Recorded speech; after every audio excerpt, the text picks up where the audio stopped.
मंदिर देवालय तक वो जब पहुंच जाता है तब जितने जितने कदम में उसको जो कष्ट मिला है, जितने कदम में उसको जो कष्ट प्राप्त हुआ है, वो सारा कष्ट मंदिर में, शिवालय में, देवालय में, तीर्थ में पहुंचकर शिव उसके सारे कष्टों को उसी क्षण हर लेते हैं, उसको दुख से मुक्त करते हैं।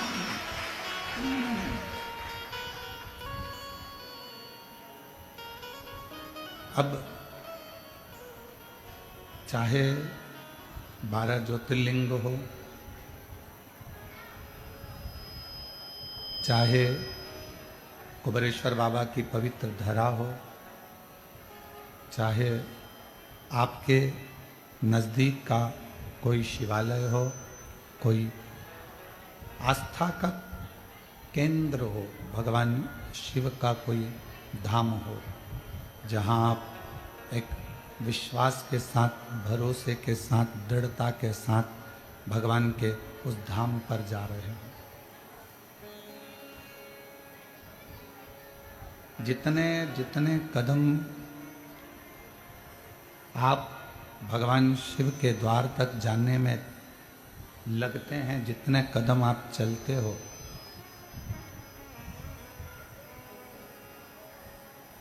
जितना जितना आप कदम बढ़ाते चलते हो, उतना उतना शिव आपके करीब में आता चले जाते हैं। भगवान शंकर आपके नज़दीक में आते चले जाते हैं।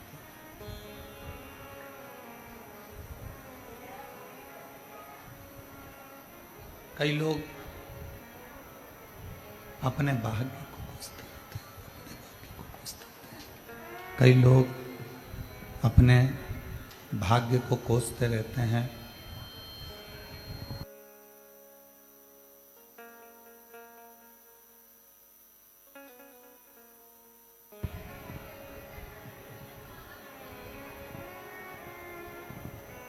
कई लोग अपने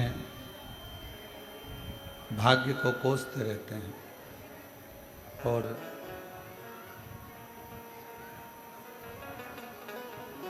दिन रात मन में एक भाव आता रहता है कि हमने ना जाने क्यों जन्म ले लिया, क्यों हम पैदा हो गए।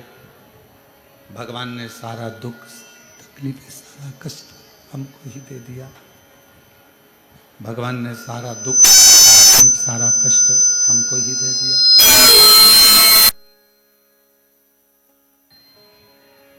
भीतर से शंभु शरण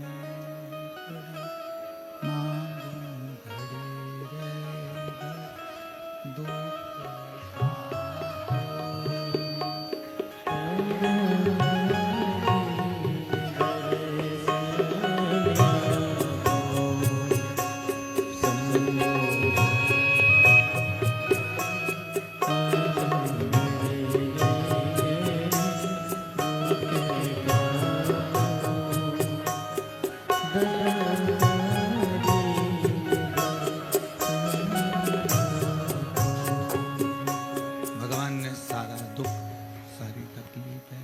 कष्ट क्या हमको ही दे दिया। व्यक्ति अपने आप को जब कोसता है, शिव कहते हैं कि आप भाग्य की साधना क्या करें। शंभो शंभो शंभो शंभो शंभो शंभो। शिव कहते हैं आपके भाग्य की सराहना क्या करा जाए। ये शरीर, ये मानव की है, ये शरीर केवल कोसने के लिए नहीं है। ये मानव की देह, ये शरीर अपने आप को कोसने के लिए नहीं है। ये मानव की देह, ये शरीर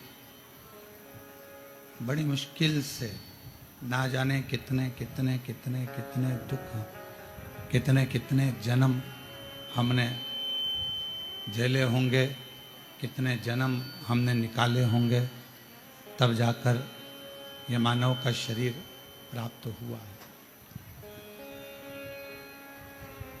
और इस मानव शरीर को यदि आप दिन रात पोस रहे हो तो वो श्रेष्ठ नहीं। इस मानव शरीर में जो बक्से लगे हैं वो तो सही लगे हैं, उसको वहां से सेट करो।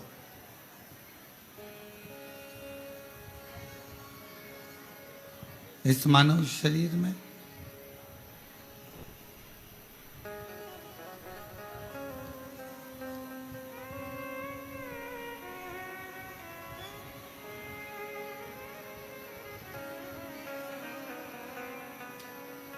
ये मानव शरीर के अंतर्गत एक परमात्मा की ज्योति इस शरीर के अंदर रहती है, और वो परमात्मा की वसरेंद्र परमात्मा की ज्योति ही, आवाज आ रही है पीछे? नहीं आ रही।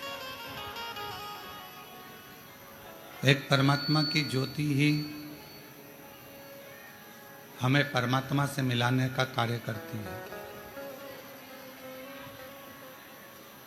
और शंभु शरण घड़ी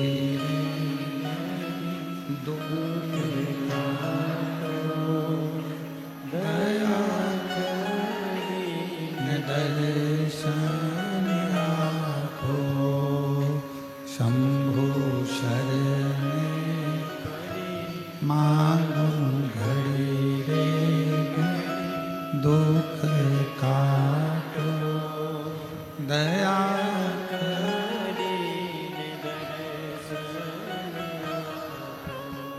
एक मानव की शरीर में जो परमात्मा ने ज्योति दी है, जो प्रकाश दिया है, वो प्रकाश कोई साधारण नहीं है महाराज। वो प्रकाश, वो ज्योति मानव के देह में, मनुष्य के शरीर में परमात्मा तक पहुंचाने का एक माध्यम है।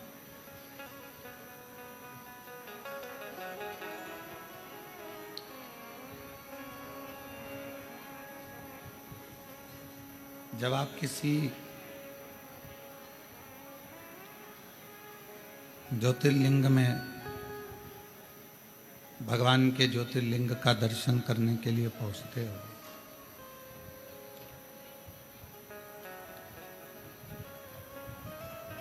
वो ज्योतिर्लिंग में जो ज्योति होती है, भगवान शिव का जो तेजपुंज प्रकाश होता है, वो हमारे हृदय में जो ज्योति होती है, जो ज्योति हमारे हृदय में रहती है, वो ज्योति शिवलिंग की ज्योति, सामने भगवान शंकर के शिवलिंग की ज्योति, और एक हमारे मन की, आत्मा की, हृदय की ज्योति, उन दोनों ज्योतियों का संगम भगवान शिव के दर्शन के समय पर होता है।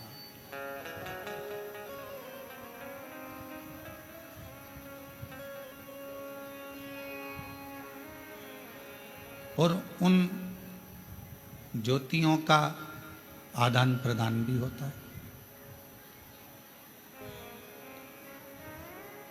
आत्मलिंग ज्योति अर्थात ये मानव का जो शरीर है, उस शरीर के आत्मा में एक आत्मलिंग ज्योति होती है।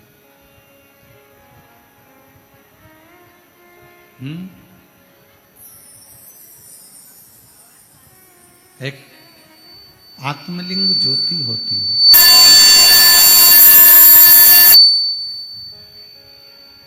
और वो आत्मलिंग ज्योति शिवलिंग की ज्योति की ओर जाती है। और भगवान शंकर के शिवलिंग में जो ज्योति होती है वो आत्मलिंग ज्योति की ओर जाती है।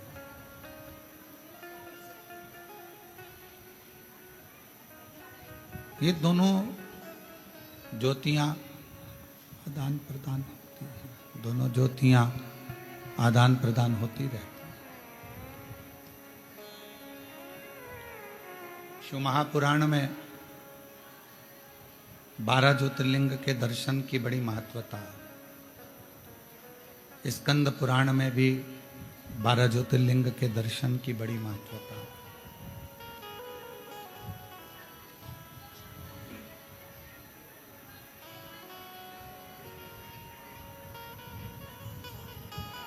लिंग पुराण में भी 12 ज्योतिर्लिंग के दर्शन की महत्वता है। उन ज्योतिर्लिंग में पहुंचना और भगवान शंकर के उन ज्योतिर्लिंगों का दर्शन कर कर आत्म ज्योतिर्लिंग, आत्मलिंग और उसका प्रकाश, और जो सामने शिवलिंग है, ज्योतिर्लिंग है, उसका प्रकाश।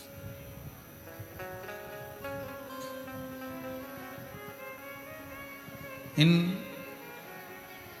दोनों ज्योति का मिलन,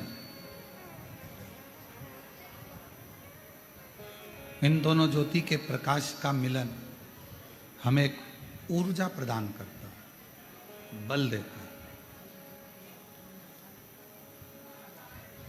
और एक ऐसा बल जिसके बल से ही हम संपूर्ण जगत का, संपूर्ण विश्व का कोई अच्छा कार्य कर पाते हैं। कावड़ लेकर आए हो आप लोग? कौन कौन लेकर आया था? सभी लोग लाए हो? रखवा। तो जब कावड़ लेकर आप लोग चलते हैं, कावड़ लेकर जब आप लोग आते हैं, आप अपने घर में तो इतना चलते नहीं हो।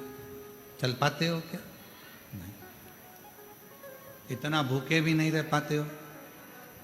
बार बार पानी भी पीना होता है, बैठना भी होता है, कार्य भी करना होता है, पर पाँव में छाले पड़ रहे हैं, एड़ियाँ दुख रही है, पाँव पूरा नस नस तड़प रही है, और तो भी आपके मन को, आपकी आत्मा को कोई बल दे रहा है। और उस आत्मा को, आपके मन को कोई बल प्रदान कर रहा है कि अभी और चलना, और चलना। और बारंबार अगर कोई बल इस मन को, इस आत्मा को, इस चित्त को दे रहा है, तो समझ लेना पाँव दुख रहे हैं, बैठने का मन कर रहा है, पर भीतर से एक बल और मिल रहा है कि बस थोड़ा और बचा है, चलते चलो। जो बल दे रहा है वही शिवलिंग के तेज का बल, वही बल भगवान शंकर के तेज पुंज का, ज्योति का बल, वही बल। और वो बल केवल तुम्हें कावड़ की यात्रा के लिए ही नहीं मिलता है। शंकर भगवान के मंदिर में जो रोज प्रतिदिन भगवान शिव जी को जल समर्पित करते हैं, जो भगवान शिव के मंदिर में रोज भगवान शंकर की आराधना करने के हैं, जो रोज भगवान शिव की अविरल भक्ति में डूबते हैं, जो रोज भगवान शंकर का अविरल भजन धारण करते हैं, उनको शिव एक आत्म बल प्रदान करते हैं। 5 वृक्ष ऐसे बताए हैं स्कंद पुराण में, शिव महापुराण में, विष्णु पुराण में, कूर्म पुराण में 5 वृक्ष ऐसे बताए हैं कि जिनके नीचे से अगर व्यक्ति मात्र निकल कर भी चले जाता है तो बल प्राप्त हो जाता है।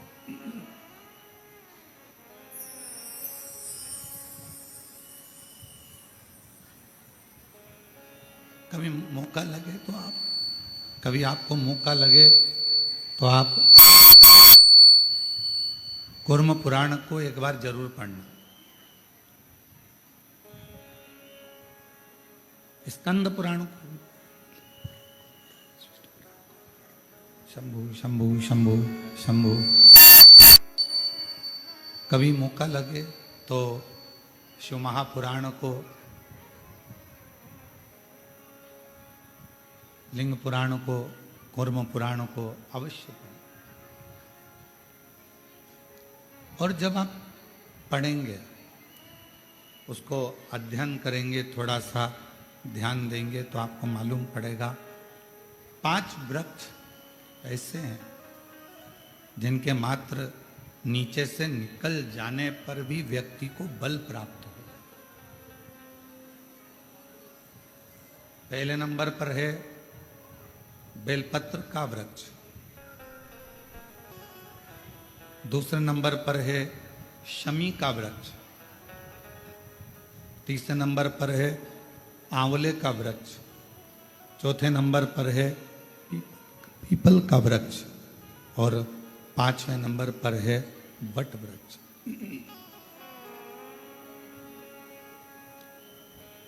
ये 5 वृक्ष, इन वृक्षों की मात्र छांव, इन वृक्षों की मात्र छाया हमको बल प्रदान करती है, हमें एक अलग से एनर्जी देती है, हमको अलग से बल देती है, अलग से एनर्जी देती है, अलग से बल प्रदान करती है। और इन वृक्षों के नीचे अगर मान लो कोई 5 minute, 7 minute, 10 minute, 15 minute, 20 minute कोई बैठ गया और वहाँ बैठकर भगवान शंकर के पंचाक्षर मंत्र का नमः शिवाय, षडाक्षर मंत्र का ओम नमः शिवाय या श्री शिवाय नमस्तुभ्यम का जाप या द्वादशाक्षर मंत्र ओम नमो भगवते वासुदेवाय का जप, राम नाम, कृष्ण नाम, शिव नाम का जप यदि कोई मन से इन वृक्षों की बैठकर, वृक्षों की छांव में बैठकर यदि करता है तो उसको उसका फल अवश्य प्राप्त होता है, उसका फल उसे अवश्य मिलता है।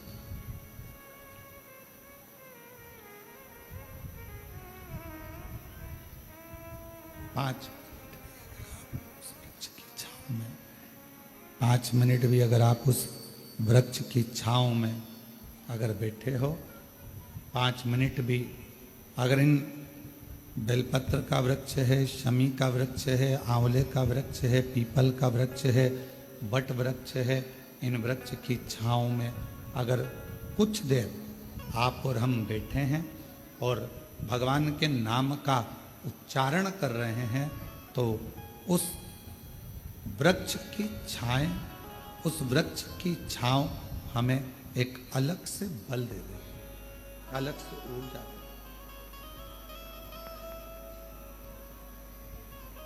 और मेरी जीजियों, मेरे जीजाओं, मेरी बेटियों, बेटाओं, मेरी माताओं, मेरे भाई, मेरी बहनों, एक निवेदन करेंगे कि कभी यदि बहुत ज़्यादा रोग शरीर में अगर ग्रसित हो गया और रोग छूट नहीं रहा, तो शमी के वृक्ष के नीचे बैठकर या तो भगवान शिव का नाम या भगवान श्री गणेश जी महाराज का नाम, जैसा तुम जप सकते हो, जैसा तुम बोल सकते हो, जैसा तुम भज सकते हो, वैसा भजो, वैसा करो, जैसा तुमसे बन जाए। शंभु शंभु शरणे मां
शिव की कथा, भगवान शंकर का चरित्र कह रहा है, शिव महापुराण कह रही है। शमी का वृक्ष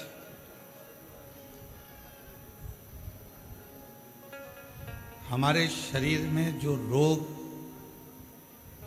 होता है, उस रोग के जितने भी तत्व होते हैं उनको शमी का वृक्ष खींचता।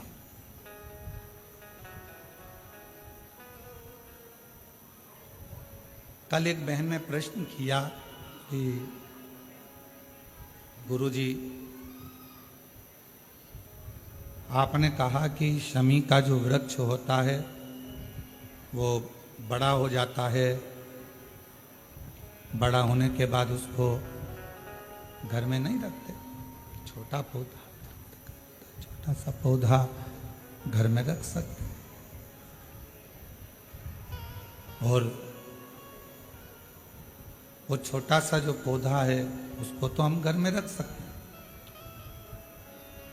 पर वृक्ष, शमी का वृक्ष जितना बड़ा होता चले जाता है तो उसको घर से अपन रखते नहीं, उसको फिर कहीं बगीचे में या कहीं एकांत में या जहाँ उसकी जरूरत है वहाँ उसको लगा दिया जाता है। गणेश पुराण में एक बात आती है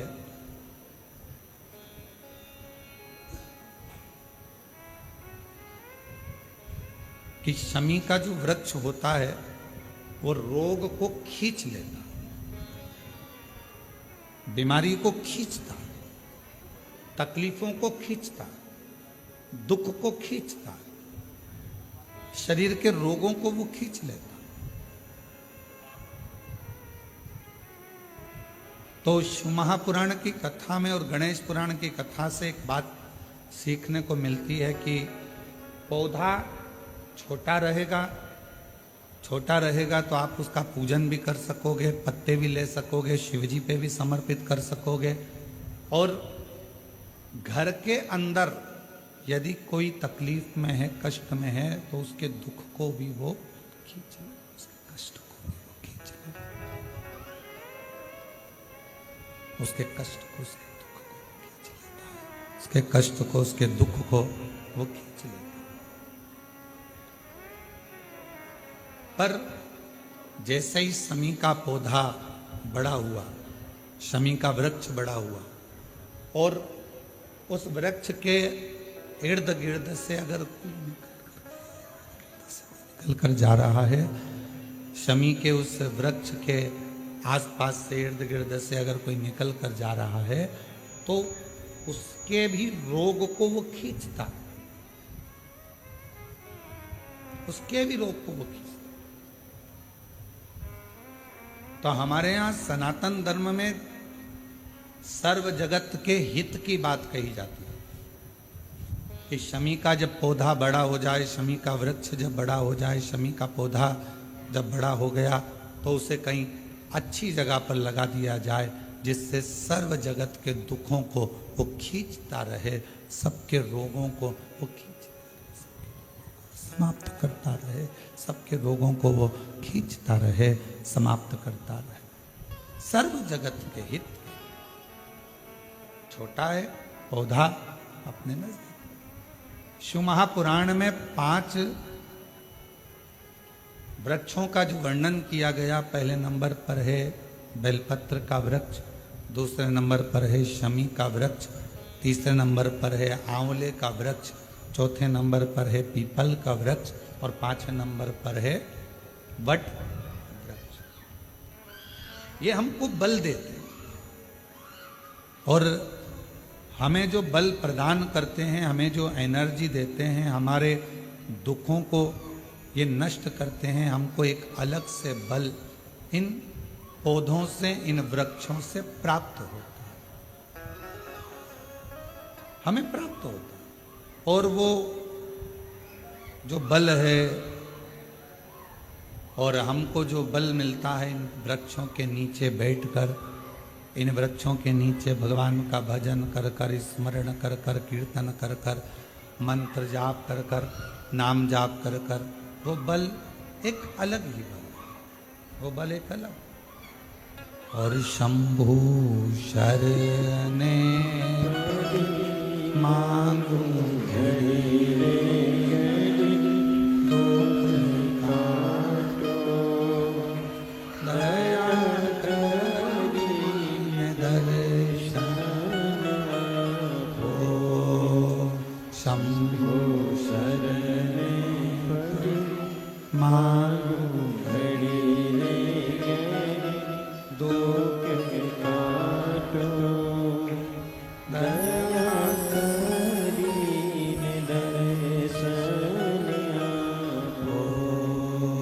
शंभु शरणे मांगू दुख काटो, दया ने दर्शन आपो। शंभु शरणे मांगू दुख काटो, दया ने दर्शन आपो। शंभु शरणे मांगू दुख काटो, दया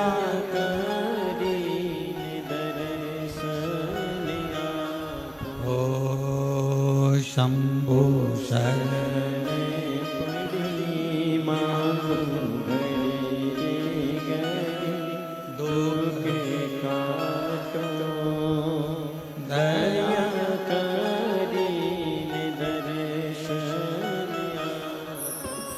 तो शमी का जो पौधा है वो हमको एक एनर्जी, एक बल देता।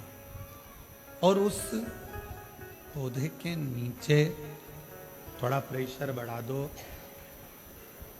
उस पौधे के नीचे जब हम बैठते हैं, भगवत भजन करते हैं, नाम जाप करते हैं, स्मरण करते हैं, तो उसका फल हमको अधिकता में प्राप्त होता है।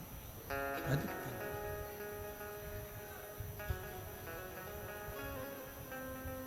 एक असुर हुआ जिसका नाम था मायासुर, और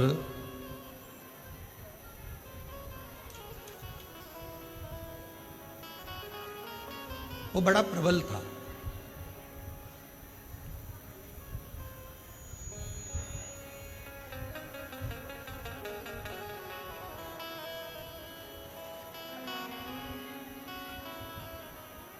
शिव महापुराण में चरित्र आता है मायासुर का कि वो बड़ा प्रबल था, इतना इतना बल उसके अंदर था।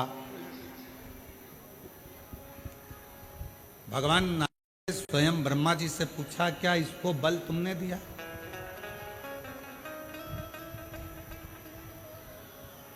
ब्रह्मा जी बोले, नहीं नहीं नहीं, मैंने कोई इसको बल नहीं दिया। फिर इसको बल भगवान विष्णु जी ने भगवान ब्रह्मा जी ने भगवान विष्णु जी से पूछा, क्या आपने बल दिया इसको? नहीं नहीं, मैंने बल नहीं। बात पहुंच गई भगवान शंकर जी के पास में, और शिव जी से जाकर पूछा, क्या आपने इसको बल दिया? शिव जी बोले, नहीं। इंद्रदेव के पास बात पहुंची, 33 कोटि देवताओं के पास बात पहुंची, क्या इसको बल आपने दिया? नहीं। फिर मायासुर के पास में इतना बल कैसे आ गया?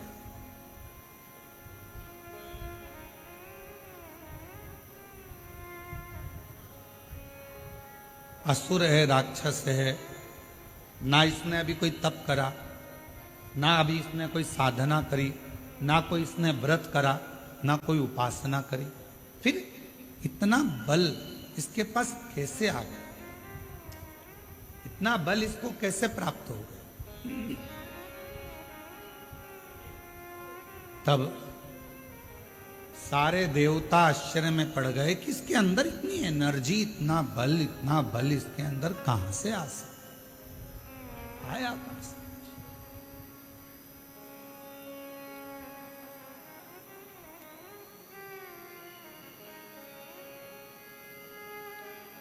सब देवता तैयारी में लग गए कि मालूम करो कि आखिर इसके पास में बल आ कहां से।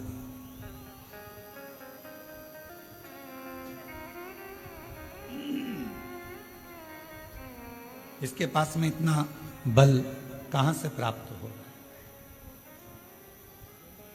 सारे देवता सब तैयारी में लग गए, मालूम करो कि इस मायासुर के पास बल कहां से प्राप्त हो रहा है। और सारे देवता मालूम करने में लगे, फिर भी कोई ठिकाना नहीं मालूम पड़ा कि आखिर बल कहां से आया, कैसे प्राप्त हो। महीनों निकल गए, पर जितना बल मायासुर के पास था, वो बल और बढ़ता चला और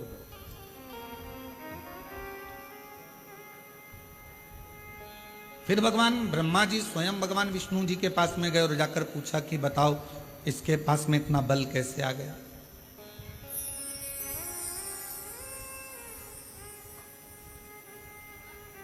इतना बल इसके पास प्राप्त कैसे हो रहा है? 2 महीना फिर निकले तो फिर बल बहुत बढ़ गया। अब वो मायासुर क्या करता था ये कोई नहीं जान पाया। कहां जाकर तप करता था, साधना करता था, व्रत करता था, उपासना करता था, क्या करता था ये कोई नहीं जान पाया। कोई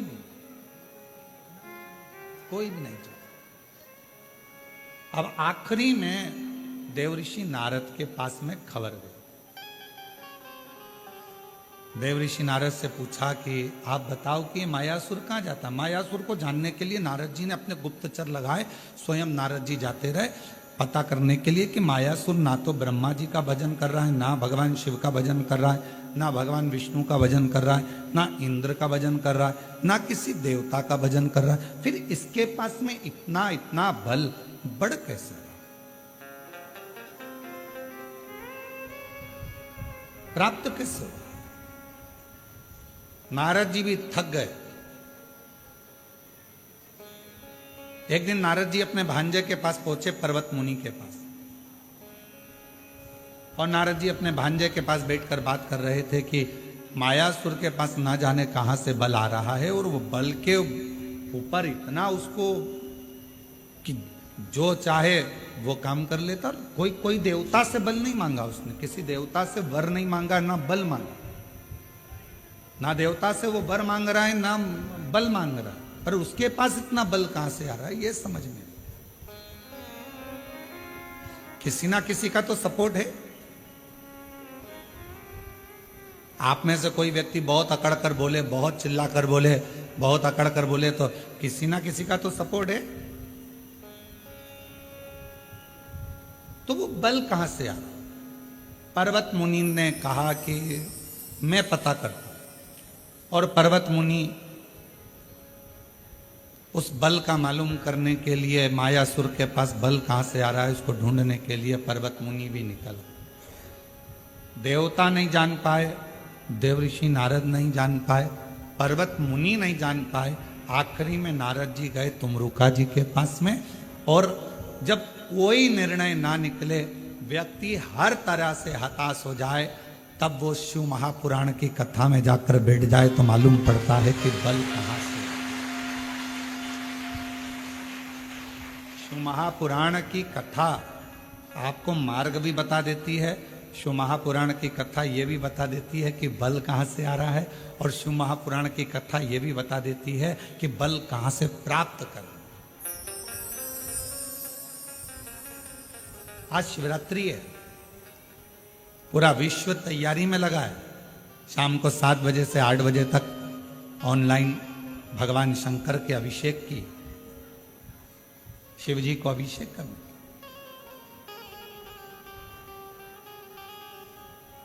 और अगर मौका लगे तो शिव महापुराण की शिवरात्रि की आराधना को एक बार पढ़ना। उसमें वर्णन मिलता है कि शिवरात्रि के दिन भगवान शंकर पर धान्य चढ़ाने का क्या फल है, काली मिर्च चढ़ाने का क्या फल है, काली तिल चढ़ाने का क्या फल है, फूल चढ़ाने का क्या फल है, धतूरा चढ़ाने का क्या फल है, बेलपत्र चढ़ाने का क्या फल है। और जब वो 12 महीने की शिवरात्रि नहीं कर पाता और 12 महीने शंकर जी का पार्थिव लिंग का पूजन नहीं कर पाता, मात्र एक शिवरात्रि के दिन भी अगर वो पार्थिव लिंग का पूजन कर लेता है तो पूरे वर्ष की शिवरात्रि का फल उसको एक बार में ही प्राप्त।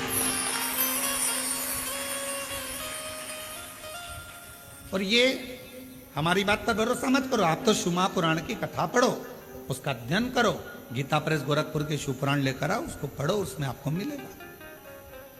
अध्ययन करो।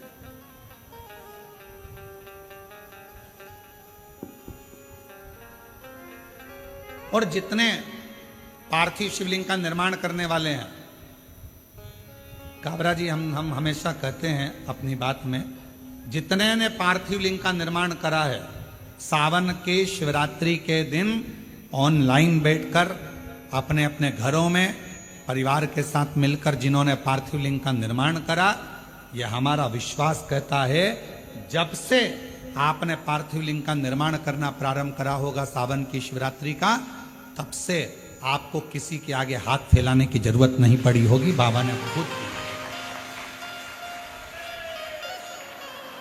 आप जितने साल से कर रहे हो, आप अगर 2 साल से कर रहे हो तो 2 साल से अंदाजा लगा कर देखो, आपको किसी के आगे हाथ नहीं फैलाना पड़ा होगा।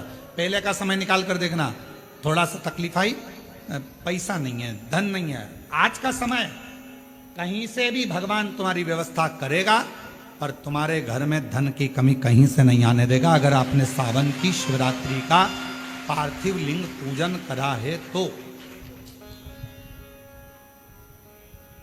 पार्थिव लिंग पूजन अगर सावन की शिवरात्रि का कर लिया तो तुम्हारा घर तुम्हारा नहीं रहता, शंकर भगवान का निजी घर बन जाता है और शिव जी उस घर को संभाले।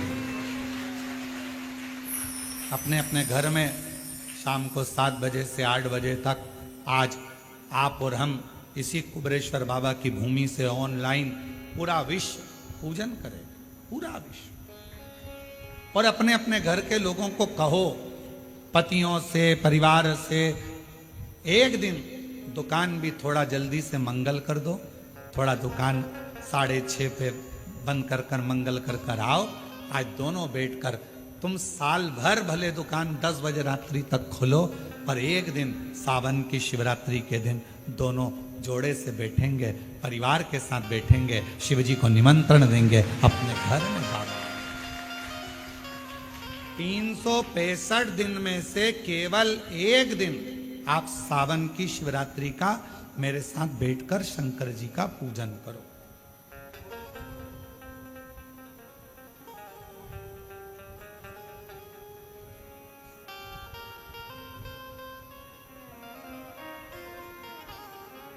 शिव संभाले।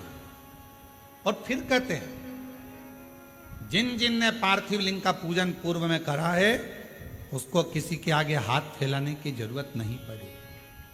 और आज फिर पूरी दुनिया, पूरा विश्व पार्थिव लिंग का पूजन करेगा। और अगले साल तक तुम भी अंदाजा लगा कर देखना कि तुम्हारे को किसी के आगे हाथ नहीं फैलाना पड़ेगा। शिव देव, शंकर देव, बस उसको विश्वास के साथ में भजो, उसको भरोसे के साथ में भजो। और जब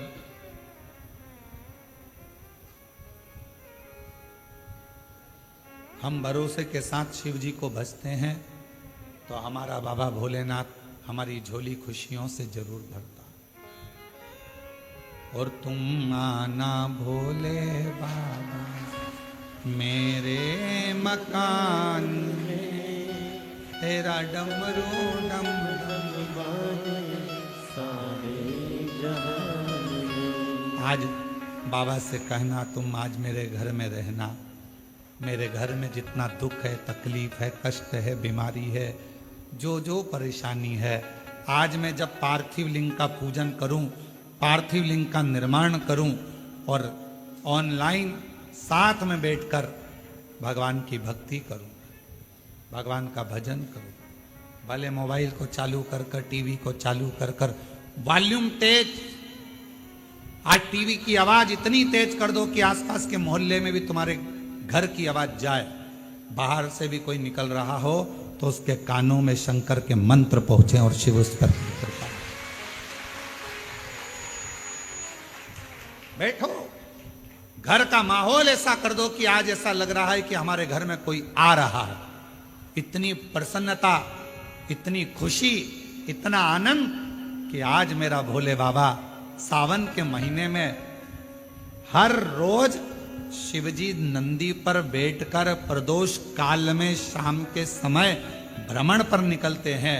केवल शिवरात्रि का दिन, सावन की शिवरात्रि का दिन एक ऐसा होता है जिस दिन मेरे भोले बाबा के साथ श्री गणेश जी रिद्धि सिद्धि अमोद प्रमोद शुभ लाभ कार्तिकेय स्वयं जया विषहरा श्यामली बारी दौतली देव अशोक सुंदरी 33 कोटि देवता आज सावन की शिवरात्रि के दिन भगवान शंकर अकेले नहीं 33 कोटि देवता के साथ जिसके घर में पार्थिव पूजन होती है उसके घर में प्रवेश करते हैं। आज वो दिन है, आज वो दिन है और उस दिन का दुनिया इंतजार करती है। कोई ये ना सोचे कि हम भगवान शंकर को नहीं मानते। आज मानो। कभी कभी ये रोग अगर बेकार हो जाता है तो अपना डॉक्टर छोड़कर दूसरे डॉक्टर के पास भी जाना पड़ जाता है। कोई जरूरी नहीं है कि फैमिली डॉक्टर से ही इलाज होगा, कभी कभी दूसरे डॉक्टर के पास भी जाना पड़ता है। कोई कहते हैं हाँ हम हमारे यहाँ करेंगे पूजन, लोग हंसेंगे, क्या कहेंगे, आग लगे बस्ती में ठंडो मस्ती। कोई कुछ भी बोले, घर अपना, परिवार अपना, पूजन अपन कर रहे हैं, कष्ट अपना है। अगर आपका दुख आपका है तो क्या पड़ोसी दुख हरने के लिए आ रहा है क्या? पड़ोसी तकलीफ हरने के लिए आ रहा है क्या? पड़ोसी 5-10 लाख रुपए देने के लिए आ रहा है क्या? नहीं। जब पड़ोसी दुख हरने नहीं आ रहा, पैसे देने नहीं आ रहा, तो पड़ोसी से क्या डरना? अपना दुख अपना बाबा काटेगा। आज शिव जी को मेरे घर आना ही पड़ेगा। ये बल कहां से मिल रहा है? ये बहुत बड़ा प्रश्न पूरे देवताओं में छाया हुआ था कि मायासुर के पास इतना बल कहां से आ।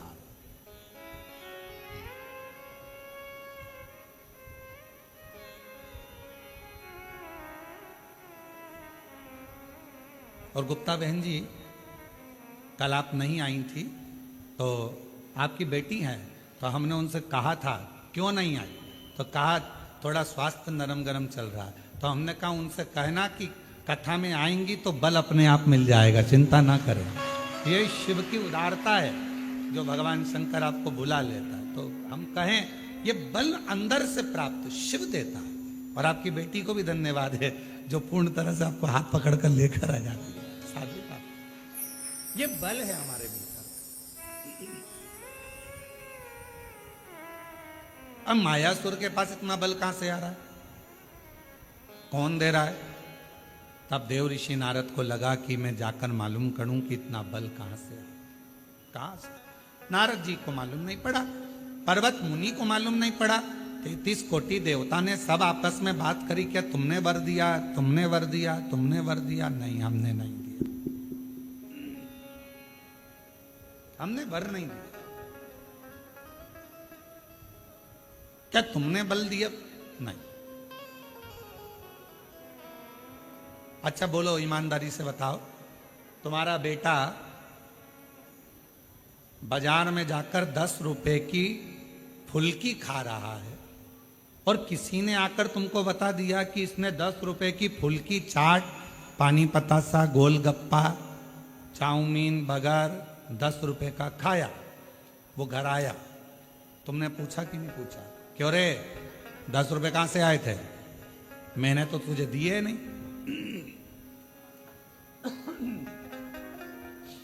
मैंने तो तुझे पैसे दिए। पत्नी ने पति से पूछा, क्यों, क्या तुमने दिए? नहीं। क्यों बड़ी भाभी, आपने 10 रुपए दिए क्या? नहीं। जीजी आपने? नहीं। देवर जी आपने? नहीं। जेठ जी? नहीं। पर बिना 10 रुपए के तो ये गोलगप्पा नहीं खा सकता। अब 10 रुपए इसके पास आए कहां से? मतलब कहीं ना कहीं से 10 रुपया तो मिला है। मायासुर के पास में इतना बल कहीं ना कहीं से तो आ रहा है। ना इंद्र ने दिया, ना भगवान ब्रह्मा जी ने दिया, ना विष्णु जी ने दिया, ना शिव जी ने दिया, ना देवी ने दिया, ना देवता ने दिया, ना गणेश जी ने दिया, ना 33 कोटि देवता ने दिया। फिर ये बल आया कहां से? आया तो है, कहीं ना कहीं से तो प्राप्त हुआ है। कहां से आया? बेटे के पीछे मां लग गई। 10 रुपए आए कहां से? आए कहां से? 10 रुपए आए कहां से? 5 दिन, 10 दिन, 15 दिन, 20 दिन, 1 महीना, 2 महीना छुपती। अब 20 दिन के बाद, 25 दिन के बाद जो मां थी उसकी बहन आई और आकर बैठी और बैठते बैठते बात निकली कि कमलेश तो अपने दोस्तों के साथ मेरे यहाँ आया था और इतना प्यार करा ना, मैंने उसको मासी मासी कह रहा था और फिर जाने लगा तो मैंने उसको 10 रुपए दिए थे कि ये 10 रुपए तू रख ले। ये 10 रुपए माँ को मालूम पड़ गया। अब बुद्धि में आया 10 रुपए तूने दिए थे, हम पूरे घर से पूछ लिए कहां से आए। मायासुर के पास इतना बल कहां से आया, सबसे पूछ लिया। आखिरी में तुम रुका जी के पास जाकर पूछा कि ये मायासुर के पास इतना बल आ कहां से रहा।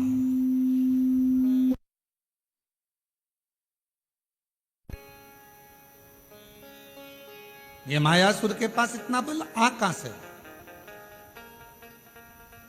तब तुमरुका जी ने कहा, अगर कोई देवता बल नहीं दे रहा, कोई देवता कुछ प्रदान नहीं कर रहा, कोई देवता बल नहीं दे रहा, कोई देवता कुछ प्रदान नहीं कर रहा, कोई देवता यदि कुछ दे नहीं रहा, तो इतना बल कहां से आ रहा है? तुमरुका जी ने कहा, जरूर या तो ये मायासुर असुर है, राक्षस है, ये फूल वाले पेड़ के पास तो जाएगा नहीं, ये जाएगा कांटे वाले पेड़ के पास। तो या तो ये शमी के वृक्ष के नीचे बैठ गया या फिर ये बेलपत्र के वृक्ष के नीचे बैठ गया। पीपल के वृक्ष के नीचे बैठेगा नहीं, क्योंकि इसको मालूम है कि देवताओं का वृक्ष है। बट वृक्ष देवताओं का है, ये तो कांटों के पास रहता। असुर प्रवृत्ति का है ना, राक्षस प्रवृत्ति का है, तो ये कांटों के करीब में रहे। पता करो, जरूर या तो बेलपत्र के वृक्ष के नीचे बैठता होगा या शमी के वृक्ष के नीचे बैठता होगा। अब देव ऋषि नारद ने मालूम करना प्रारंभ करा और मालूम करते करते आखिरी में यह देखा गया कि शमी के वृक्ष का एक वन था। उस वन के नीचे मायासुर अपना एक सिंहासन लगाकर बैठता था और उस वृक्ष के नीचे बैठा अलमस्ती में, आनंद में अपने जीवन को जी रहा था। कुछ नहीं करता, ना तप, ना साधना, ना व्रत, ना उपास, तो भी उसके पास बल आ रहा था। तुमरुका जी ने कहा, बस यही शमी वृक्ष की छांव इसको इतना बल दे रही है कि ये देवताओं से भी भिड़ने को तैयार हो जाता है। ये शमी वृक्ष की छांव, शमी वृक्ष की छांव इसको बल दे रही है, जो ये देवताओं से भी भिड़ने को तैयार हो जाए।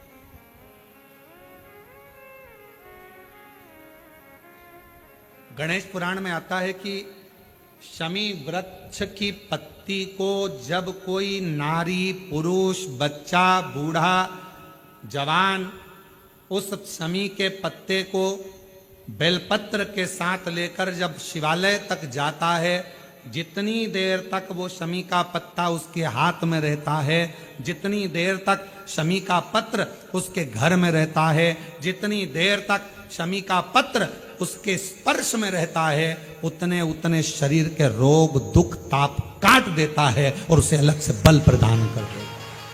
शमी पत्र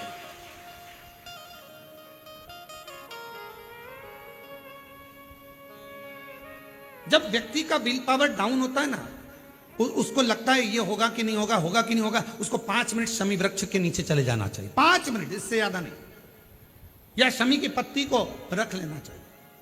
पहले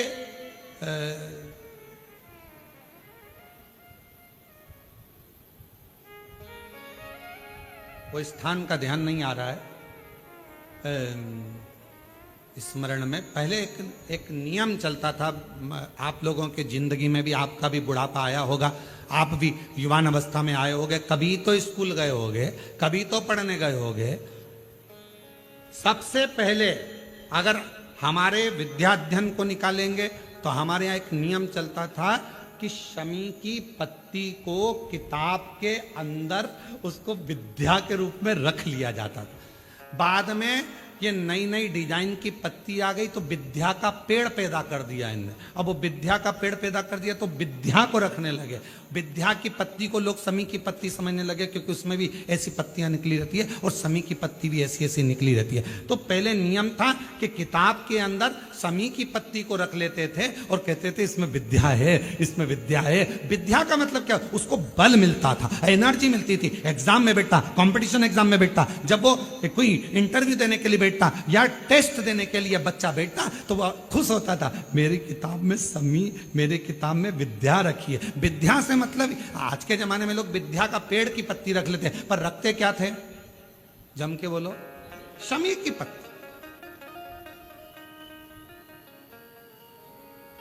रखी क्या जाती थी, शमी की पत्ती। और वो शमी की पत्ती क्या देती थी, उस बच्चे को बल देती थी, एनर्जी देती थी। डामाडोल नहीं होगा, टेंशन मत लेना, विल पावर कमजोर नहीं होगा। पत्ती रखी है शमी की, उसके नजदीक में है, शमी बल देती है।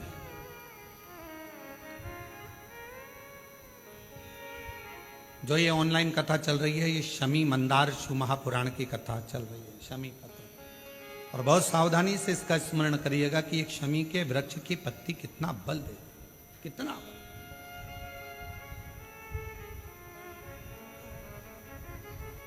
शायद आप लोगों में भी कोई ना कोई तो ऐसा होगा जिसने बचपन में विद्या की पत्ती रखी होगी। वो विद्या की पत्ती बाद में आई होगी, पहले थी वो शमी की पत्ती। कौन कौन ने रखी, जरा, हमने तो रखी, हमने भी रखी। वो पत्ती तोड़ कर रख लेते थे, उसमें विद्या बढ़ेगी, विद्या बढ़ेगी। विद्या बढ़े मतलब बल बढ़ेगा, अपने अंदर एनर्जी आती, बल। अब उसको लोग, आजकल विद्या की पत्ती अलग से आने लगी तो लोग उसको विद्या की पत्ती तोड़ने लगे, नहीं तो रखते थे वो शमी की। और मैंने तेरे ही भरोसे बाबा, तेरे ही भरोसे हवा बिच उड़ती जावांगी बाबा, डोल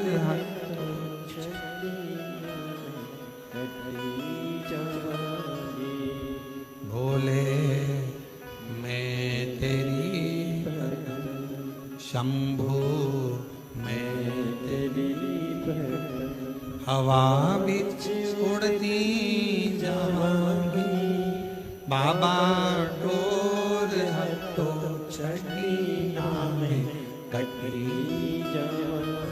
जैसे शिव का द्वार बेलपत्र, यहां शास्त्र कहता है आंवले का वृक्ष, शमी का वृक्ष, पीपल का वृक्ष, बट वृक्ष, ये हमको बल देते हैं, बल।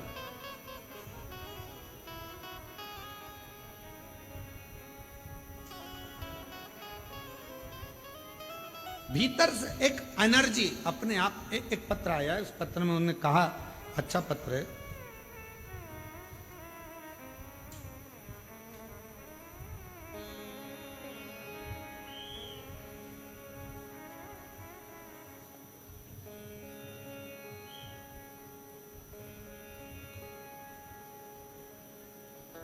गेंजी डूंगरपुर राजस्थान से हैं। मेरा नाम निर्मला पंचाल, बंशीलाल जी पंचाल। मैं गेंजी जिला डूंगरपुर राजस्थान की निवासी हूँ। एक लोटे जल का मैं क्या वर्णन करूँ। मेरे कान के पर्दे में छेद हो गया था। मैंने कई अस्पतालों में गई, डॉक्टरों ने कहा कि ऑपरेशन करवाना पड़ेगा। फिर हम सब अपने घर आए, परिवार से सब बहुत निराश से हो गए, परंतु मेरा शिवजी पर पूरा विश्वास हो गया था। मैं रोज शिवालय जाना, आपकी कथा सुनकर चालू कर दी। शिवजी को एक लोटा जल चढ़ाती, बेलपत्र चढ़ा कर लाती और उसको खा लेती। बाबा से रोज प्रार्थना करती, बाबा ऑपरेशन करने की नौबत ना आए, ऐसी कृपा कर दो ना। डॉक्टर ने मुझे 8 दिन दिए, हमने 8 दिन निकाले। जिनका पत्र है वो पीछे से आ सकते हैं, जिनका भी पत्र है पीछे से आ जाए। 8 दिन डॉक्टर ने दिए, ऑपरेशन की तैयारी में लगे। हमने पैसा एकत्रित करा, ऑपरेशन कराने के लिए हॉस्पिटल जाने की तैयारी। बाबा के भरोसे, आप कहते हो बेलपत्र शमी पत्र बल देता है, हमने भी वही करा। ऑपरेशन में जाने से पहले शमी की पत्ती और बेलपत्र शिवजी को समर्पित कर दिया। जल को पिया, कानों में थोड़ा थोड़ा लगाकर ऑपरेशन के लिए जाने लगे तो कान में इतना तेज दर्द हुआ कि चक्कर खाए नीचे पड़ गए। अब करूं तो करूं क्या। लोग उठाए, हॉस्पिटल लेकर गए, दिखाया। जब डॉक्टर ने ऑपरेशन के लिए जांच करना प्रारंभ करी तो बाबा की ऐसी कृपा हो गई कि मेरे कान का पर्दा पूरी तरह से पैक हो गया, उसमें छिद्र नहीं था। मैं बाबा को प्रणाम करने के लिए यहां पर आई, बाबा को नमन करने के लिए। एक पत्र और अच्छा है।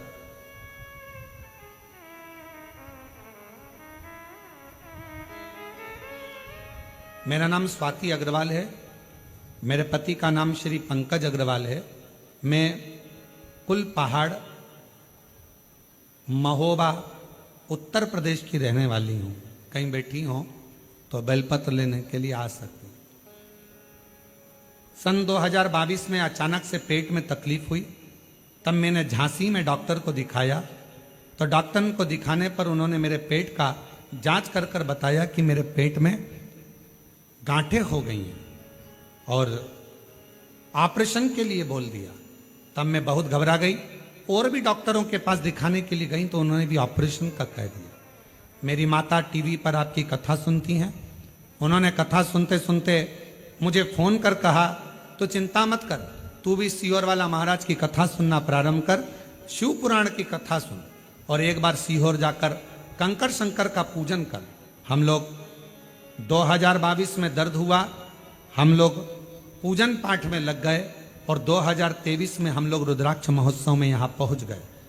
बाबा से विनती करी, यहीं पर बैठ प्रणाम किया, रुद्राक्ष लिया, कंकर शंकर पूजन करी और उस रुद्राक्ष को ले जाकर तांबे के कलश में गलाकर उसका पानी शिवजी पे चढ़ाकर पीना चालू करा।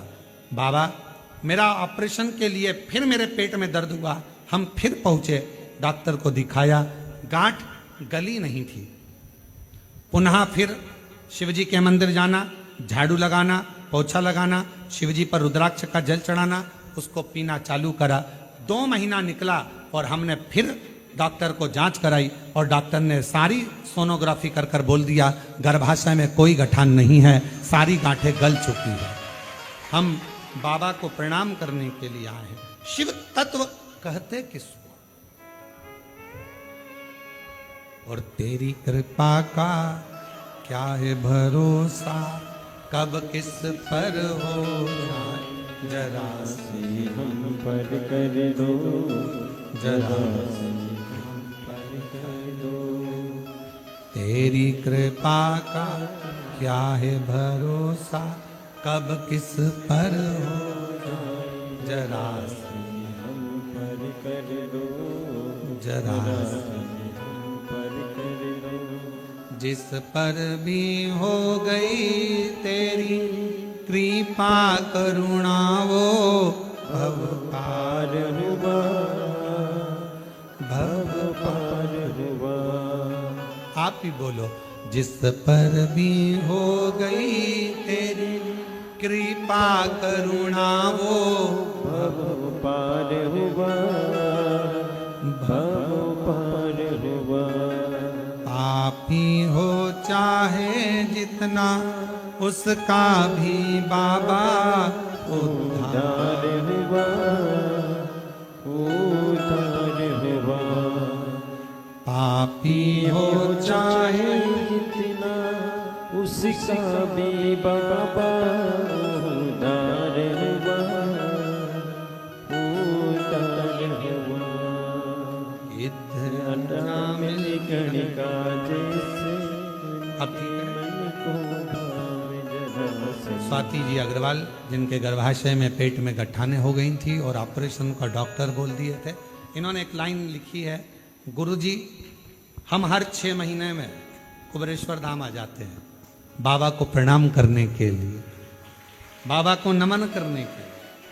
इतना विश्वास है इस कुबेरेश्वर धाम पर गुरुदेव, यहाँ आकर केवल हम बाबा से कंकर शंकर पूजन करते हैं और बोलते हैं, और बाबा अपनी बेटी को कभी खाली नहीं भेजते हैं, मेरा भंडार फिर भर दे।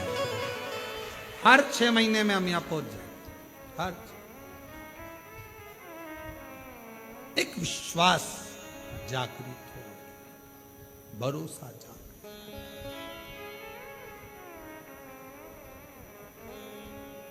गिद्ध अजामिल गणिका जैसे तेरे मन को भावे जरा से हम पर कर दो, जरा से हम पर कर दो।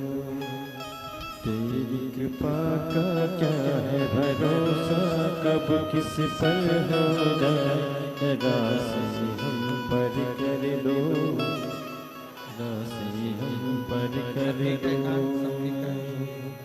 तेरी कृपा का क्या है भरोसा, कब किसी पर कर दो।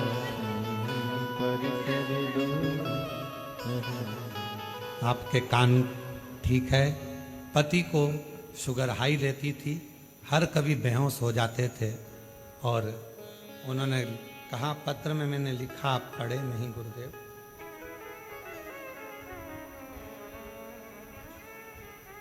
हम पढ़ नहीं पाए थे। हमारे पतिदेव को भी शुगर की बीमारी थी, किसी भी समय शुगर हाई होकर बेहोश हो जाते थे, कहीं पर भी गिर जाते थे, चाहे दिन में 4 बार हो, 8 बार हो दिन। कुबेरेश्वर धाम पर आए, बाबा से विनती करी, यहाँ कंकर शंकर पूजन करवाई अपने पति से, और रुद्राक्ष लेकर गए। उस दिन से आज तक 1 साल हो गया, पति की शुगर लेवल में है और बेहोश नहीं हुए। मैं प्रणाम करती हूँ, प्रणाम। हम पढ़ नहीं पाए थे। एक लाइन अच्छी लिखी है, तेरी कृपा बिना न हिले एक भी लेते हैं श्वास तेरी कृपा से। तनो तनो बखान क्या करूं मैं रातों के ढेर का, चपटी भभूत में खजाना कुबेर का। गंगाधार मोक्ति द्वार ओंकार तू, भोले ओंकार तू। आयो सरतिहारी शंभु तार तार तू। हम उसका भजन स्मरण चित्त, जितना विश्वास, कहां से बल मिल रहा है, कहां से एनर्जी मिल रही है। सावन के महीने की पार्थिव पूजन आज के शाम को 7 बजे ऑनलाइन आकर पूजन कर कर तो देखो पार्थिव शिवलिंग की।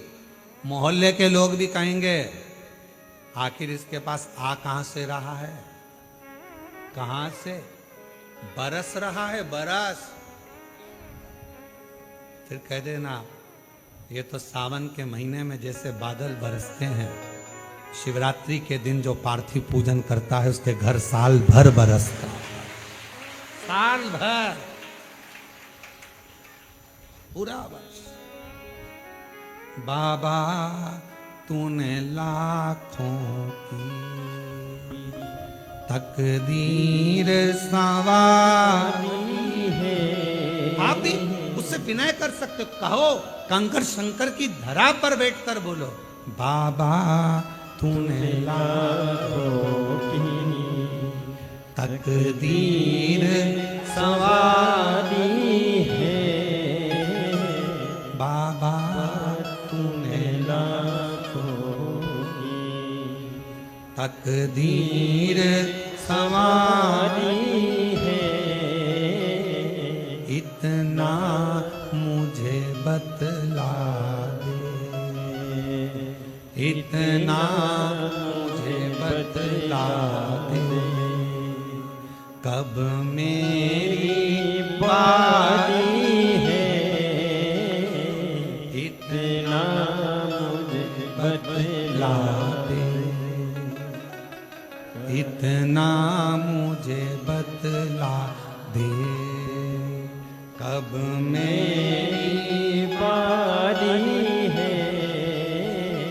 बाबा तूने लाखों की, है कुबरेश्वर, है महाकाल राजा, है विश्वनाथ, है भंडार भरने वाले कुबेर भंडारी, है सीहोर के निवासी, हे शिव। बाबा तूने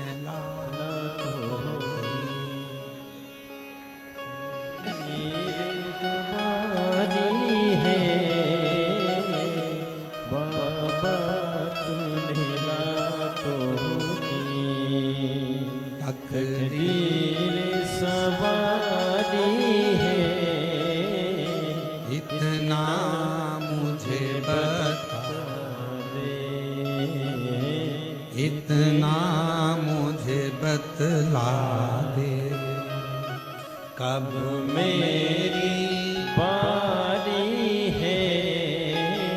इतनी कृपा कर दो कि तुम करुणा करते रहो, और फिर कहूं बाबा से कहकर जाना, इतना देना, इतना देना। हमारे एक परिचित एक आते हैं, और हमने एक बार उनका व्यासपीठ से भी नाम लिया, अभी वर्तमान में विधायक है।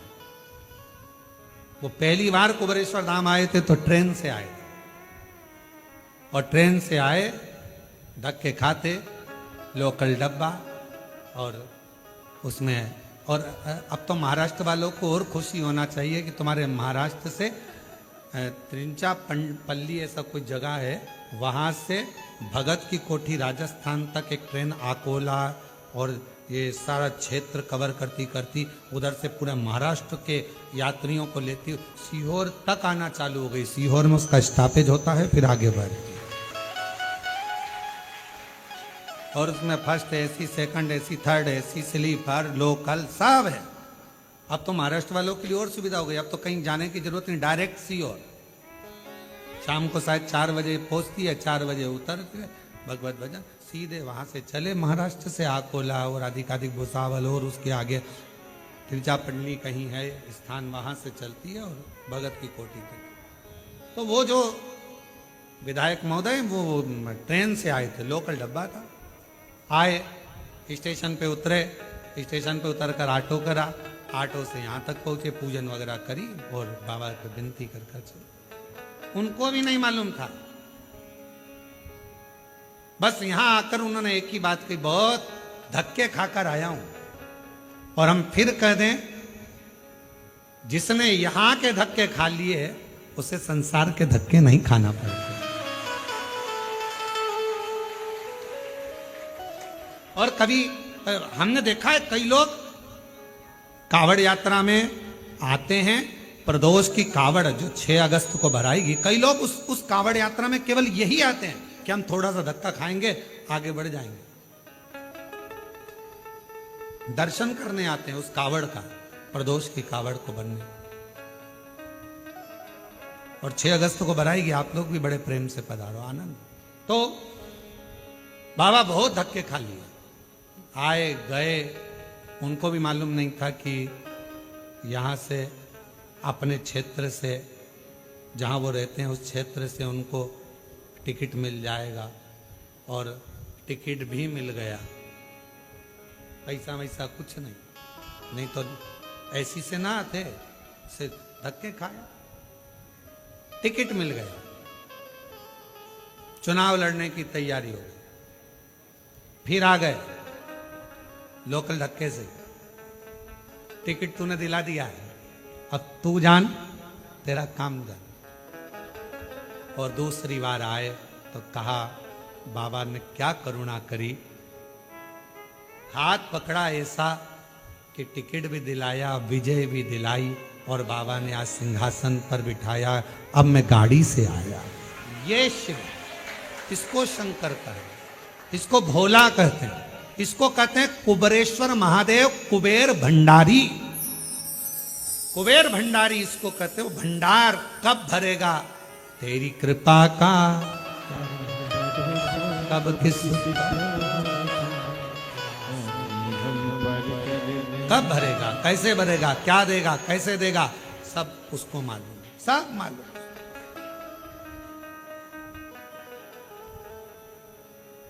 उसके हाथ में सारा। एक बहन ने पत्र में लिखा, मेरा लड़का 12वीं पास हुआ और उसने कहा मम्मी क्या मेरी नौकरी लग सकती है। तो माँ ने कहा कि अभी तो तूने 12th तक क्लियर करा है, अभी कहाँ तेरी नौकरी लग जाएगी। तू ही तो कहती है, सीहोर वाला महाराज कहता है जो मांगोगे वो मिल जाएगा। तो क्या 12वीं के बाद नौकरी नहीं मिल सकती? देखो जरा आजकल की औलाद कैसी झगड़ती।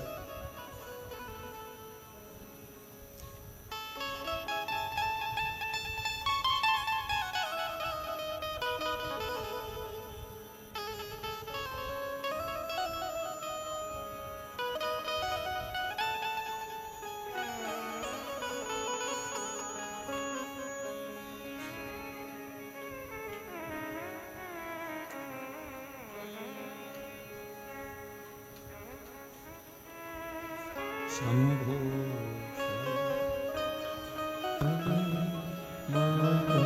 घड़ीले घड़ी दुख काटो, दया करीन दर्शन आपो।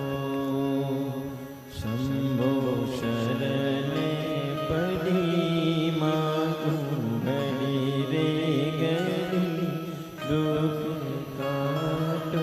सिमरन, पति का नाम हरविंदर सिंह, छोटे से कस्बे गांव मीरपुर की रहने वाली हूं, वहां से आई। गुरुजी, शरीर में परेशानी रहती थी, गांठ हो गई थी, डॉक्टर ऑपरेशन का कहे थे, पर एक दिन मेरी मौसी जी ने, मेरी सास ने टीवी पर देखा और कहा कि तू एक बार सिमरन सीहोर जा, या फिर वो प्रदीप मिश्रा कथा कहते हैं ना, उनके पंडाल में जा। मैंने बाबा से अपने पंडाल में बैठकर भटिंडा की कथा सुनी, बाबा से विनती करी, मेरे शरीर में गांठ है, डॉक्टर हर कुछ कह रहे हैं, आप उस गांठ को मिटा दो, कोई बड़ी बीमारी ना हो, कृपा कर दो। बाबा, मेरा बेटा भी 12वीं पढ़ रहा है, उसने कहा है क्या 12वीं पास होने के बाद नौकरी लग सकती है? मैं अपने बेटे को कही कि सीहोर वाला बाबा कहता है कि सब कुछ देता है बाबा भोलेनाथ, तो मैंने तो कह दिया था, पर अब तू संभाल लेना। बाबा 9 मार्च 2025 को पंडाल में बैठकर कथा सुनी और बाबा की कृपा से दूसरी बार जांच कराई, मेरी गठाने गल चुकी थी। गुरुदेव, मैं बाबा से क्या कहूं, मेरे बेटे ने जब 12वीं का एग्जाम दिया उसका 84% भी आ गया, पर उसकी एक ही शर्त थी कि तुम कहती हो कि सीहोर वाला महाराज कथा कहता है और पंडाल में जो मांगो वो मिलता है। मैंने अपनी नौकरी मांगी है और गुरुदेव आज मैं बाबा को धन्यवाद देने के लिए आई हूं कि मेरा बेटा 12th में पास हुआ और बाबा ने उसकी जॉब लगवा दी, उसकी गवर्नमेंट जॉब मेरे बाबा ने दिलवा दी। ये शिव है, ये शंकर है, इसको ओघड़ी कहते हैं, इसको शिव कहते हैं।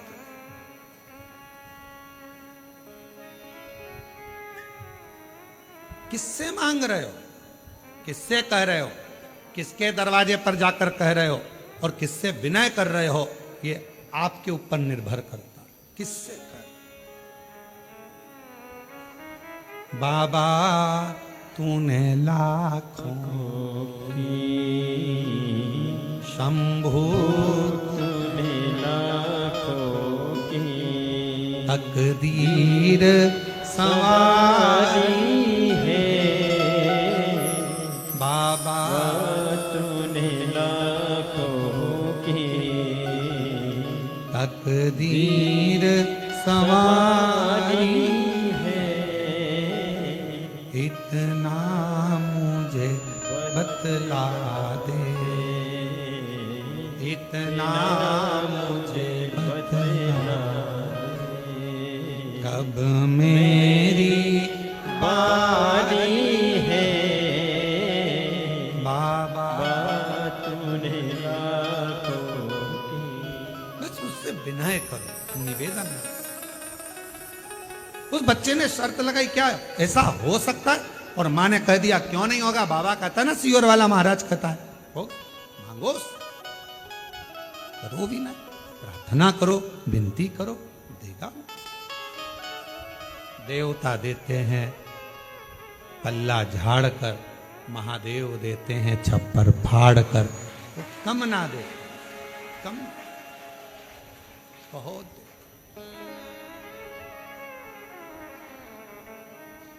कितना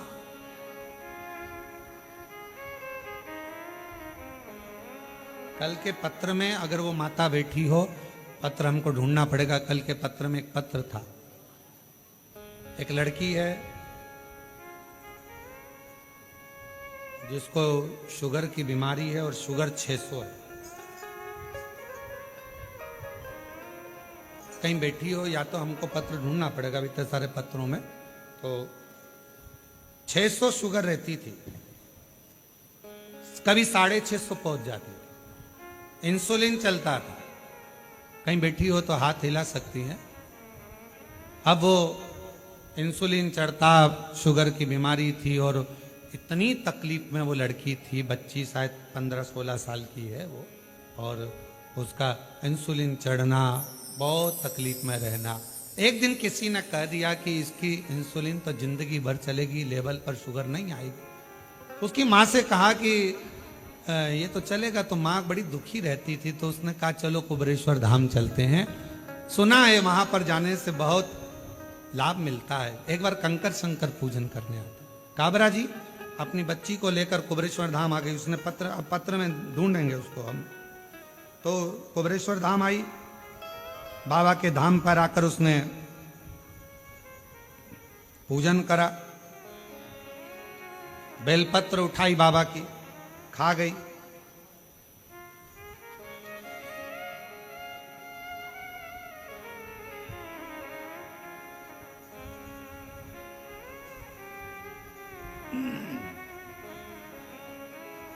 मैं अन्ना साहेब जाधव, गांव बांगी, तहसील माजलगांव, जिला बीड़, महाराष्ट्र की हूँ। कहीं बैठी हो तो हाथ हिला सकती हैं। वो शुगर वाला पत्र मिल गया। एक लोटे जल का मैं क्या वर्णन करूं, पशुपतिनाथ का मैं क्या वर्णन करूं, कुबरेश्वर धाम का मैं क्या वर्णन करूं। मेरी बेटी अंकिता को 3 साल की उम्र में 2016 से शुगर की बीमारी है, जो शुगर 500, 600, 650 पार रहती है। गुरुदेव 500, 600, 650 पार रहती है। बड़े परेशान। परभणी, महाराष्ट्र का कोई डॉक्टर मुंबई, पूना तक का नहीं बचा जिससे इलाज ना कराया, पर वो शुगर ऐसी कैसी ही रही। गुरुदेव कभी डाउन नहीं हुई, इंसुलिन लेती, जिंदगी जीती। किसी ने आपका बताया, बाबा के धाम ले आई, कंकर शंकर पूजन कराया, रुद्राक्ष लिया, बाबा की चढ़ी हुई बेलपत्र उसको खिलाई और यहीं से कुछ बेलपत्र बीन कर ले गई। और वो बेलपत्र उसको मैंने 5 दिन तक रोज दी। आज बाबा की कृपा से मेरी बेटी को इंसुलिन नहीं लगता। आज शुगर 150 पर आकर खड़ी हो गई। मैं बाबा को प्रणाम करती हूँ और मेरी बेटी अब नॉर्मल। शिव तत्व किसको कहते, शंकर किसको कहते।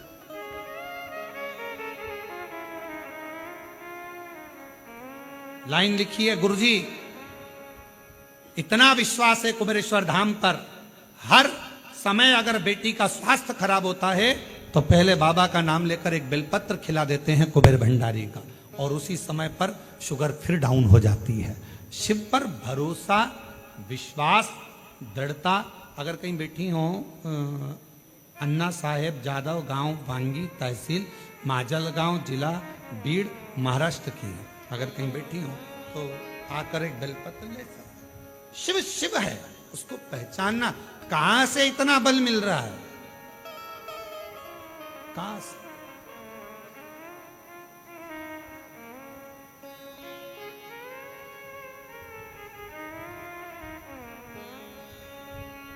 कहां से लेकर आते हैं?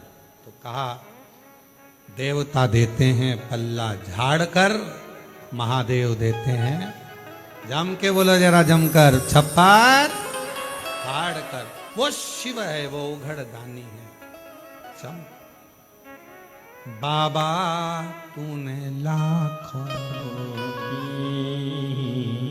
तकदीर सवारी है,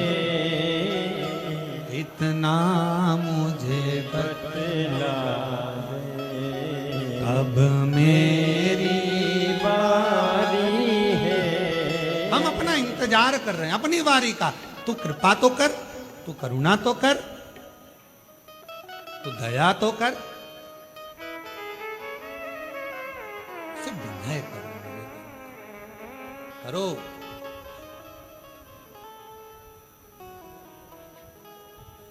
शिव कथा कर। मायासुर के पास इतना बल कहां से आ रहा है, तो करता क्या है? तो कहा शमी वन है, उस शमी वन के अंदर उसने सिंहासन लगाकर बैठ गया। शमी वन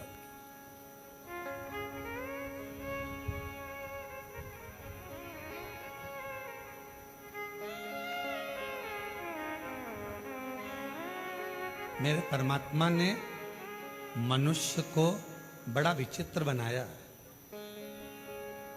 मनुष्य डरपोक इतना है कि रात को अपने आप से डर जाता है, कभी कभी सोते सोते चमक जाता है, कभी कभी अपनी परछाई से डर जाता है, कभी कम्बल पांव पे आ गया तो डर जाता है। रात को मनुष्य को बड़ा विचित्र बनाया। मानव इतना विचित्र बनाया कि मनुष्य डरपोक इतना है, अपने आप से डर जाता है रात में। और मनुष्य को बल इतना दिया है कि भगवान से भी नहीं डरता है। डरपोक इतना बनाया कि अपने आप से डर जाए, और बलवान इतना बनाया तो भगवान से भी नहीं डरता, इतना बल दिया। और किसी ने पूछा कि बल कहां से आया? ये तो कभी मंदिर नहीं जाता, शिवालय नहीं जाता, देवालय नहीं जाता, तीर्थ नहीं जाता, क्या करता है? तो कहा कभी ना कभी ये किसी ना किसी पीपल, बड़, आंवला, बेलपत्र, शमी पत्र के वृक्ष के नीचे से 6-8 महीने में एक बार निकल जाता होगा, तो कहीं उसको बल प्राप्त होगा। इतना बल, ये बल उसने दिया, ये उसका बल देने वाला वही है, बल प्रदान करने वाला वही, बल दे। और आपसे निवेदन करें, जितने भी शिव महापुराण की कथा में आए हो, आप अपने आप में अगर जिस दिन बलहीन नजर आओ, आपको लगे कि आज मेरा व्हील पावर कमजोर हो गया है, मैं बहुत हताश हो गया हूं, उस दिन एक बार शमी के वृक्ष के नीचे 2 मिनट बैठना, या बेलपत्र के वृक्ष के नीचे 2 मिनट बैठना, या पीपल के वृक्ष के नीचे, या आंवले के वृक्ष के नीचे, या बट वृक्ष के नीचे 2 मिनट बैठना। थोड़ी देर बैठकर साधना करना, भजन करना, नाम जाप। 2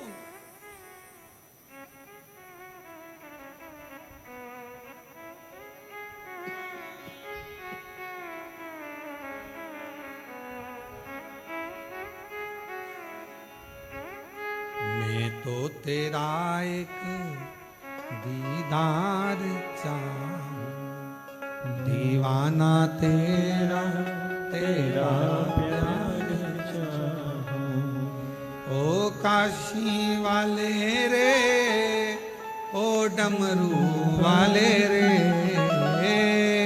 काशी वाले रे, ओ डमरू वाले रे, अब तो हो जा मेहरवा, ओ काशी वाले रे, अब तो हो जा मेहरबा, ओ काशी वाले रे, अब तो हो जा मेहरवा, ओ डमरू वाले रे, अब तो हो